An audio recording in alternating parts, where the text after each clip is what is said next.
In this episode, we talk about a major scientific breakthrough for genetic disorders. We also talk about what Chief of Defence Staff, General Anil Chauhan, had to say about India's losses in Operation Sindoor. But first, we discuss CBSE asking schools to begin mapping students' mother tongues as a step towards changing the main language used in primary classes.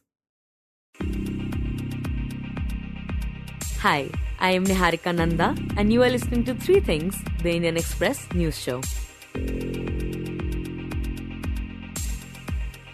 Last month, the Central Board of Secondary Education, CBSE, the country's largest national school board, directed all its affiliated schools to map students' mother tongues at the earliest and prepare teaching materials accordingly before the end of the summer break. This move signals centre's intent to eventually make instructions in students' mother tongue mandatory at the primary level.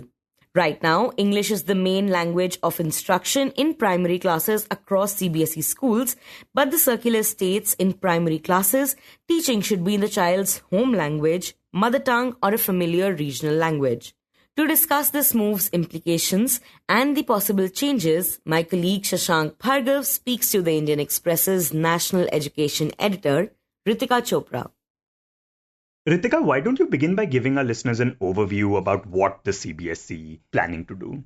So the Central Board of Secondary Education, which, by the way, is the largest national school board in the country, affiliates over 30,000 schools, they essentially asked all their affiliated schools to start mapping mother tongue of the students enrolled from pre-primary to class 5. Now, what this means, essentially, this was the first solid indication of the board wanting to introduce teaching in mother tongue in the primary sections of the class. So as you know, there are, I don't have an exact number to this, but I think it would be safe to presume that at least half, if not more, of the affiliated schools, a majority of the schools affiliated to CBSE at least claim to be English medium schools, which means that English is the medium of instruction in the classroom. That, of course, is also a huge lure for parents as well. I mean, that in fact is one of the reasons attributed for this exodus from government to private schools, because, you know, the aspirational class wants their kids to study in English medium schools. So that's actually the language in which classroom transaction happens. But going by the circular, it signals the centre's intention to now actually finally implement what has been prescribed by the latest education policy, which was released in 2020, and following that, the National Curriculum Framework, which was released in 2023. Right, and this language mapping will mean identifying the home languages of children across these CBSE schools, and we'll talk about the challenges involved there. But first, talk about how big of a change this is, considering that English has been the dominant language in these schools. So that's an interesting question, because see, what happens on ground is very different. Even for when we talk of private schools, you and I would think of elite institutions, right? But the fact of the matter is that there are, rather a majority of the private schools are budget private schools, which is where a lot of the lower middle class or relatively poor families would send their kids to. So in those classes, even when, say, a school claims to be English medium, it's not necessary that English is the only spoken language in the classroom. Right, a lot of schools in Delhi, UP or Haryana, for example, the school would be English medium and affiliated to the CBSE, but the student and teachers there would be talking in Hindi. In Hindi, yeah. So in fact, that is what happens. Even to this day, I mean, I'm saying forget primary. Even, for instance, even in higher education, when professors teaching it's actually bilingual. In many situations, teaching actually happens in two languages. So maybe it is a significant change for, say, a section of the private schools which insist on use of one language, and particularly English, while teaching classes. But in reality, of course, it is usually teaching that happens, especially in primary sections, is bilingual. So, for instance, it would not be much of a surprise when you actually, for that matter, if you look at even Delhi, where all schools are affiliated to CBSE, a huge chunk of them are KVs and Delhi government schools. So in Delhi government schools, also in primary sections, teaching does happen in Hindi. schools which insist on, or rather which are very sort of anal about sticking to one medium instruction, with particularly English, for them that could be a challenge, because then of course in order to implement that, which means that you need learning material, which the government tells us NCERT already has that learning material in 22 languages, but then you also need teachers who are comfortable teaching in that mother tongue, whatever it is. Again, you will discover that only after you do mapping, which is that you need to first do a thorough assessment of what the mother tongue is. And of course, for instance, in a school like Delhi, a city which has a large mobile population, and you have kids coming in from different parts of the country, there will be no one single language. So the other option that CB is provided, that if not mother tongue, then the state language or the next language that the kids are most familiar in. It's obvious in a place like Delhi, maybe it would be Hindi, So it's not that easy, but this is, like I said, why this circular is significant is in the past, since the release of the new education policy, there have in fact been circulars and advisories which are sort of kind of advising schools or nudging them in that direction. This for the first time, kind of signals that do the mapping, figure out the native language, the mother tongue, whatever it is that the kids are comfortable in. And then they're asking them to finish this exercise by the end of the summer break. So by July, they're hoping that schools will start making that transition. And if you need more time, then you need to keep the board in the loop. Right, and by doing this, the CBSE is basically just implementing the new education policy. But talk about what this policy says about this move, about how this will benefit students. So the new education policy, and again what NEP 2020 is saying is what the policies in the past have also said, that in those years, growing up, when the kid is, say, 3, 4, 5-year-old, that the kid tends to learn faster, and a child's grasp on concepts is better if the child is taught in the home language. So if you're taught in that same language, you tend to, understand concepts better. Right, and one can imagine that, right? Like if you're not comfortable in English, so that's one challenge. You're learning a language that you don't speak at home. But then if a subject like math is also taught to you in English, then math will become that much tougher for you to learn. Precisely that. Again, it's not as if kids don't pick up languages. Kids at that age can pick up multiple languages. It is just that your foundational language skills, mathematical skills, there is research to show that the child will be able to absorb and understand those concepts better if you are taught in the language that comes to you most naturally, which of course would be your mother tongue. So let's say a school decides on a particular language, after finding out that the majority of the students speak that language at home, or, they can decide on a state language. So will all the subjects in primary classes be taught in that language? So that's what they mean by the medium of instruction. It's one thing to learn a language as a subject, to study, say, English and Hindi as two subjects. And by medium of instruction, we mean that the classroom conversations, the classroom instruction, rather the language in which the teacher teaches a lesson will be, say, in English. Or now, for instance, what they're pushing for is should be in mother tongue. So even as you continue to maybe learn English as a language, they want you to learn concepts in a language that comes most naturally to you, which is the home language or the mother tongue or whatever you're most familiar with. And you talked about it briefly earlier, but talk about the challenges that the CBSE schools will face now in trying to implement this. See, it will be a challenge, like I said, for metropolitan cities. Particularly, just to give you an example, Abhinaya, our correspondent who actually did this story, she did speak with a few principals in Delhi. So there was a principal of a private school in Gurgaon where she said it will be particularly a problem for them because Gurgaon, as you know, has a big mobile population. Again, kids coming from across the country. So how do you, map mother tongue? What if 20% are comfortable in Telugu and 80% are okay with Hindi? So what do you do? So right now, again, this is just a circular that's been sent across. It's a lot of theory, it's a lot of jargon for schools. How it will be implemented, which is why, of course, one has to mention that it's not as if CBSE is trying to kind of drive something down their throats. It has said that, you initiate this by mapping of languages, you figure out, And if you need more time, then you let us know. So it's not as if, even as the circular says, teaching may start in July in native language, it leaves enough room for flexibility for schools, because I think the board is also cognizant of the challenges which some schools might face. And another very interesting point made by a principal, that even if I say I'm ready to switch to a native language, there are parents who admit kids to my school because I'm an English medium school. That's their preference. So if they switch to, say, teaching in a native tongue, will that be acceptable to parents? So again, for schools, there are a lot of things they will have to balance. It's also parents' aspiration, their expectations that they have to balance, because at the time of admission, I don't think the parents, for instance, or even the school for that matter, knew that maybe in a couple of years I'll have to just switch the medium of instruction altogether. Yeah, because for a lot of parents, the fact that their kid is studying in an English medium school is a big deal.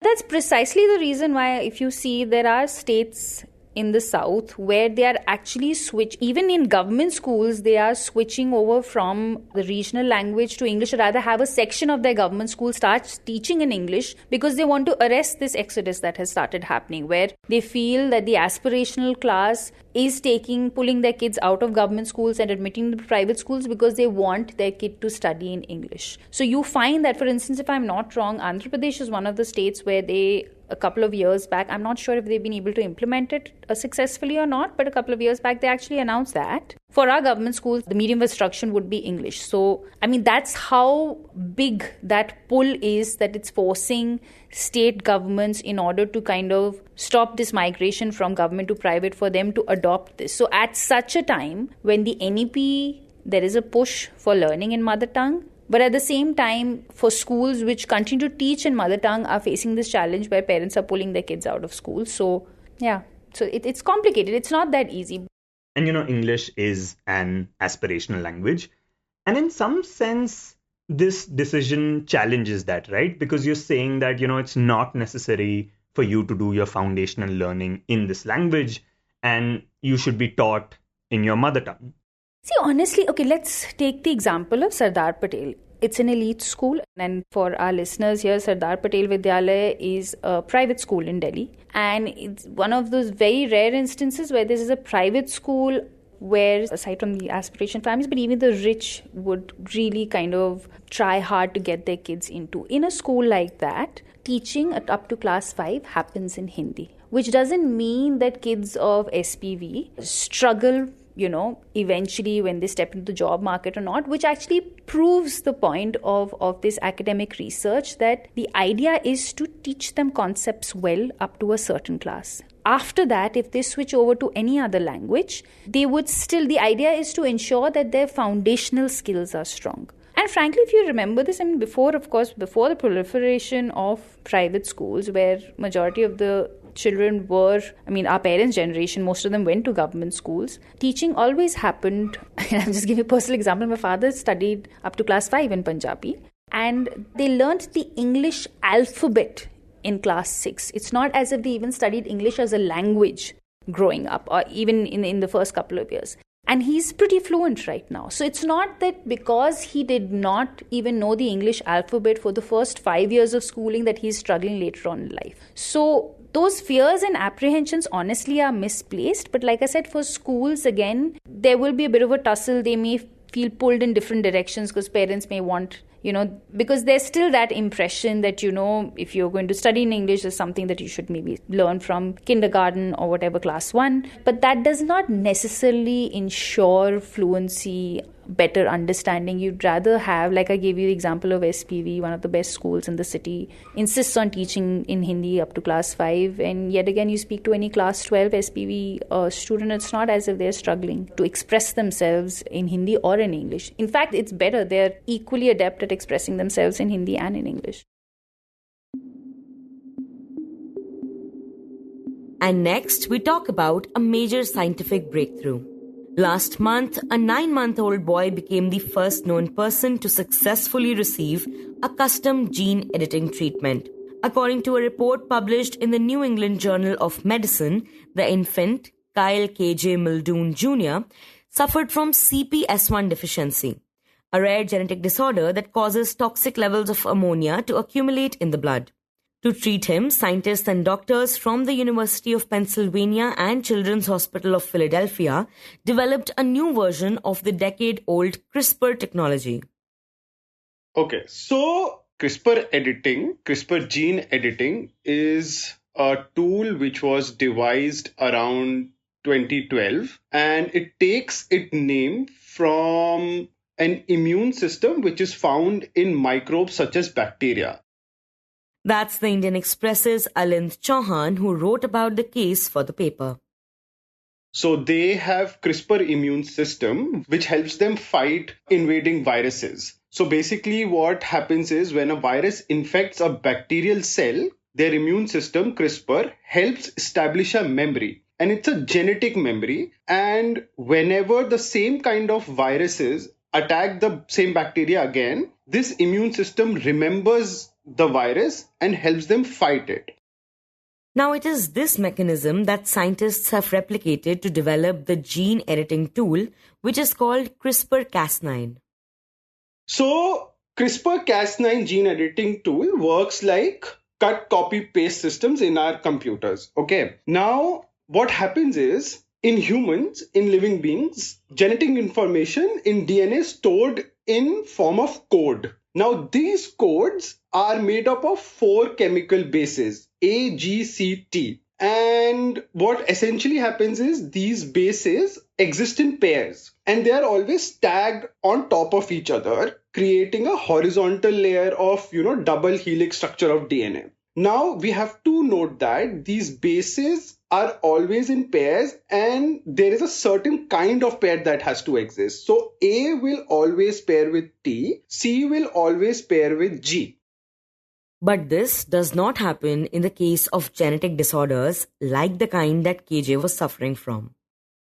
So let's say there, instead of A and T pairing, there is a base pair called AG. Now, what CRISPR-Cas9 gene editing does is, it corrects this mispairing. What scientists do is, they first program this CRISPR gene editing tool to identify the abnormal DNA sequence. Now, DNA sequence is the specific order of the bases that I have told you about, and it has to be in the same order that I have said, like A has to pair with T and C has to pair with G. Now, if the gene editing tool is programmed to identify any sort of abnormal DNA sequence or a mispairing, okay? And once the bad DNA sequence is located, the scientists create a guide RNA, just like in the immune system of bacteria. So this guide RNA, in humans case, in gene editing case, recognizes the bad DNA sequence. And then the Cas9 enzyme, it basically works like a scissor, cuts the bad DNA sequence at the specified location and gets rid of it. But Alind says that DNA strands also have the ability to repair themselves, so there's a chance that the faulty sequence could return or regrow. So scientists, to tackle this situation, what they do is they supply the correct DNA sequence as well. And after cutting the bad DNA, which attaches itself to the broken strands of DNA, and then you get rid of the bad DNA sequence. So this is how CRISPR-Cas9 gene editing tool works. And Alind, if we talk specifically about this case, we know that the 9-month-old boy was suffering from a CPS1 deficiency, which causes toxic levels of ammonia to build up in the blood. So how did the gene editing tool help in his case? So to treat KJ, what doctors did was they used this evolved version of CRISPR-Cas9 technology. This evolved version is called base editing. Now, base editing works on the same principles as the CRISPR-Cas9 gene editing tool, but it is different in a way that how it modifies the DNA. Okay, so for example, if CRISPR-Cas9 gene editing works like a scissor and glue thing, base editing works like a pencil and eraser. So in base editing, what happens is, so for example, in KJ's case, the genetic disorder that was creating his illness was because of a mispairing of bases, like we talked about. And what scientists realized was that they have to just correct. So for example, let's say there was a mispairing of AG and they had to just change the G base to the T base. They used base editing to just convert that G base to T base so that we can go to the correct pairing of AT. So in base editing, what scientists basically do is they first determine the mispaired base in the DNA, and then they program this base editing tool to find and rewrite the target base. And this process usually uses the same things that we use in CRISPR-Cas9, which is guide RNA and Cas9 enzyme. And while talking to the experts, I realized that they told me that one big benefit of base editing is that the tool goes and it just converts the wrong base into the correct base. And this allows the scientists to do a very precise change in the DNA without the need of adding a foreign DNA, which they have to do in CRISPR-Cas9. Because if you remember, I said that there was a chance of the regrowth of the bad DNA. So they don't have to do that in base editing. So yeah, this is what happens in base editing. Also, Alind, what is the broader scope of this technology? In the larger context of medical science, how do we see it becoming a potential breakthrough? So basically, when CRISPR came in 2012, it revolutionized the medical world because it was easy to do. The gene editing was easy to do and it was very precise. And that led to a lot of hopes that thousands and thousands of people who are suffering from genetic disorders can be treated easily by using this tool. So there is that, but there are some drawbacks also, particularly in CRISPR-Cas9 and its evolved version in base editing, that as of now, it can't be used at a mass scale because in KJ's case, for example, the doctors actually customize this base editing tool. So this tool can only be used for KJ and no one else because the mispairing that was there in KJ's DNA is not essential that will have the same sort of mispairing in other patients. So the tool was designed only for him. Now, this tool was designed for him at a huge cost. They got the funding from a lot of companies and research institutes, and that's why they were able to get the funds and build the tool. But it's not necessary that every patient who suffers from some rare genetic disorder will be able to get these funds and will get the access to this base editing tool or a CRISPR tool. So while the breakthrough is very important and the tool is very important, as of now, not a lot of people have access to it because it's very costly. Because the tool cannot be used for people at large scale, pharmaceutical companies have little incentive to produce it at a mass scale. So that is why they also do not invest in such tools. And there lies the problem of accessibility. So right now, this can't be scaled because, like you said, it's very specific to every case and requires customization? Yeah. So this is what the main problem is, yeah. And apart from accessibility, are there any other concerns that the medical professionals have about this technology? So there have always been with gene editing, especially when CRISPR came around, some concerns regarding the tool. And one of the biggest concern, apart from the accessibility, is that because we are the first generation on which this tool is being used, right? So we do not know what sort of long-term effects it will have on humans. So it will take years for doctors to observe, to determine that if there are any sort of side effects with it. Also, to get these tools made, experts say that you need a lot of approvals from regulatory bodies. And in India especially, experts told me that there is a lot of red tapeism through which they have to go through to get approvals to make such a tool. So that is another concern when it comes to gene editing, like tools like CRISPR and base editing. And Alind, are there specific known conditions that this gene editing tool can treat, or do they mainly customize it just for individual cases? So in KJ's case, basically, this was the first time they used base editing in a human. Okay, so they customized the base editing tool according to the mispairing that he had in his DNA. So we haven't done this before on humans. They have been testing it on bacteria and I think on animals also, but not on humans. In the future, the same process will have to take place. Okay, they will have to, let's say I have a mispairing, and they will go looking for what kind of a mispairing I have in my bases and then make a tool according to my needs. Now, if you also have a genetic disorder, the mispairing could be very different. Okay. Now, for that, they will have to customize this tool according to your needs. So that is why it's called customized, gene editing tool. And in the future, it's not as if they can make these tools for everyone. It's not like a dolo that everyone can take for fever, right? It is a very specific thing made in a very specific way.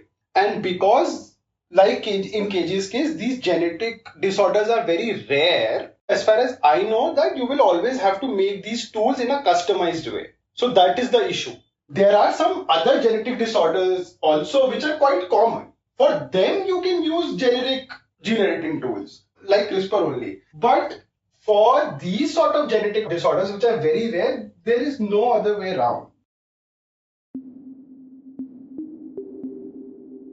And in the end, we talk about Operation Sindoor. At the Shangri-La Dialogue Security Forum 2025 held in Singapore, Chief of Defence Staff General Anil Chauhan shed new light on combat operations during Operation Sindoor. In his interviews to news agencies Reuters and Bloomberg on the sidelines of the conference, he talked about certain losses that India faced going beyond the media briefings by the Indian Armed Forces during the hostilities. The Indian Express's Amrita Nayak Datta reports that General Chauhan's remark about initial losses in the air, without going into details or giving account of aircrafts lost, is the first official admission of fighter jets being downed in combat operations. When he was asked by Bloomberg if the Pakistan claim of downing 6 Indian jets was correct, the CDS said that it was absolutely incorrect. The remark came 3 weeks after India and Pakistan agreed on cessation of military strikes against each other. The Indian Air Force before this didn't talk about the losses, but it didn't ever deny losing any aircraft either. According to Amrita's report, a day after the two militaries reached a truce, Air Marshal A.K. Bharti, Director of Air Operations, responding to a question at a media briefing, said that he would not like to comment on whether India lost any aircraft and cited the prevailing combat situation. He said losses were a part of any combat and Indian military had achieved all its selected objectives and all AIF pilots were back home. Amrita reports when it came to Pakistan, Air Marshal Bharti said that Pakistan Air Force lost a few aircrafts apart from suffering massive damage to assets and air bases during retaliatory high-precision strikes by Indian Armed Forces during the operation. General Chauhan, while acknowledging Indian losses in the air, underlined that what was more important was why these losses occurred and what India did after. What I can say is, on 7th and the initial stages, there were losses, but the numbers, and that's not important. What was important is why did these losses occur and what did we do after that. So we rectified tactics and then went back on 7th, 8th and 10th in large numbers to hit air bases deep inside Pakistan. Penetrated all their air defenses with impunity, carried out precision strikes. He said what matters is that the Air Force understood their tactical mistakes, remedied it and implemented it again after 2 days. So Air Force went into a short mode as to why did this happen. They rectified their tactics and flew in again and flew all types of aircraft with all type of ordnances on 10th. Significantly, the CDS also told Reuters that although Pakistan is closely allied with China, there was no sign of any actual help from Beijing during the conflict. While this was unfolding from 22nd onwards, we didn't find any unusual activity in the operational or tactical depth of our northern borders, and things were generally all right. You were listening to 3 Things by the Indian Express. Today's show was edited and mixed by Suresh Pawar and produced by Shashank, Bhargava and me, Niharika, Nanda. If you like the show, then do subscribe to us wherever you get your podcasts. You can also recommend the show to someone you think will like it. Share it with a friend or someone in your family. It's the best way for people to get to know about us. You can also tweet us at Express Audio and write to us at podcasts@indianexpress.com.